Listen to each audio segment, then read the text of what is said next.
वादा किया है कि अब जो भी आप लोगों की मांग है वो टेबल पर होगी, हम आपको जरूर वादा कराएंगे 10 जनवरी से पहले। ये सत्य है। हमने जरा सा अजी ये बात बिल्कुल सही है जो हमने कहा है, और हमें पूरी उम्मीद है कि हमारी जो तय समय सीमा है इसमें कोई फेरबदल नहीं होगा।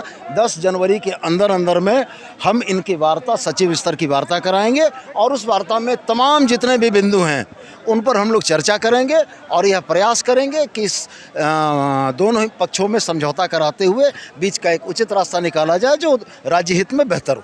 सर, लगातार क्योंकि अमर कुमार बावरी ने कहा है पारा शिक्षकों को हमने जन्म दिया है तो उनका समाधान भी हम ही करेंगे।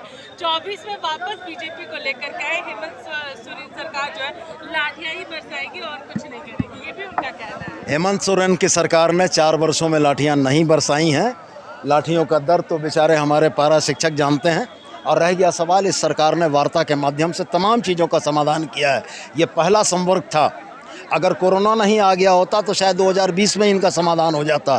कोरोना के बाद हमारे माननीय मंत्री के बीमार पड़ने के बाद भी 2021 में हम लोगों ने समाधान किया, और मैंने अपना वक्तव्य में कहा कि 100 में से इनकी 50% से ज़्यादा मांगें इम्प्लीमेंट हो गई, 30% मांगें इम्प्लीमेंट होना बाकी है, और वो निश्चित रूप से होगा। क्योंकि हेमंत सोरेन भी यह मानते हैं कि यह सरकार माटी की पार्टी है, माटी की सरकार है, और जितने पारा टीचर हैं वो यहाँ के माटी के बेटे हैं। निश्चित रूप से सरकार की सहानुभूति है कि बगैर बल प्रयोग किए हुए वार्ता के माध्यम से इनकी समस्याओं का समाधान हो।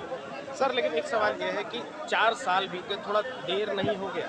4 साल में 2 साल कोरोना में चले गए, हमारे माननीय मंत्री दिवंगत हो गए, उसके बाद भी कारवां नहीं रुका।